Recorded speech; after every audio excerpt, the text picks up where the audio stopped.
Anton Yelchin was a very good actor. It's sad how he left this world so early in his promising career. One of his unexpected last movies was today's movie, Green Room. It's about a punk band that plays a rock concert at a skinhead bar. One of them goes into the green room to grab a belonging and finds someone dead, and because of this, the head of the bar, Darcy, orders the band dead to leave no witnesses. I feel like this movie was slightly mismarketed a bit. Not as bad as It Comes at Night, where it tries to sell you an entirely different fucking movie than what it is, but I feel sort of cheated with Green Room. It was sold as a fight for survival type of movie. When something is described like that, I imagine something like The Running Man or The Hunger Games, where the threat is always constant and you can't let your guard down whatsoever. Here, it seems a lot slower. The first half of the movie features the band and a few other people in the green room just talking and stuff. While there is a threat, it doesn't feel like there is one, and because of this, the movie suffers. The slow pace made it a chore to sit through in many areas. It had some moments here and there, but nothing that made me go on the edge of my seat or anything. However, the second act picks up, with the band actually trying to fight for their lives against the neo-Nazis,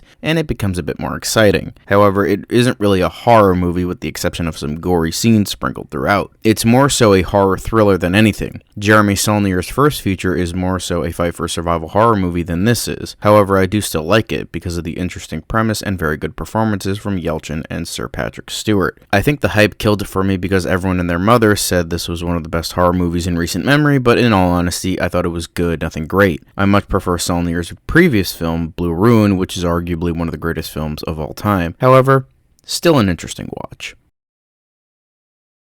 This movie was one of the fine examples of a movie that got massively overhyped. I mentioned in my earlier review that the movie was mismarketed, and I don't think it was. I think I just watched a movie where everyone was saying how absolutely amazing it was, and I went thinking it would be, and at the time it wasn't, so I ended up disliking it more than it deserved. With this, much like many of the rewatches during this month when it comes to these movies, I did like it more. Not as much as, say, Jacob's Ladder, but still more than what it originally was. No hype to kill it, and being aware of what the film really was, I enjoyed it more. It was an intriguing film that was more about surviving a horrifying situation. It felt so real because of that in a way. Like calling it a horror movie almost wouldn't be a genuine statement because of the realism. Even though the idea of horror is such a huge spectrum of what it can be classified as in the idea of film, this reaches even farther beyond that. It really does push the boundaries of what a horror film can truly be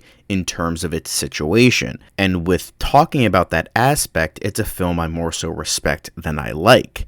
I like how it naturally builds upon itself, feeding you just enough information to keep you intrigued in addition to what is happening. The cast all do a great job, with the performances of Macon Blair and Anton Yelchin being standouts.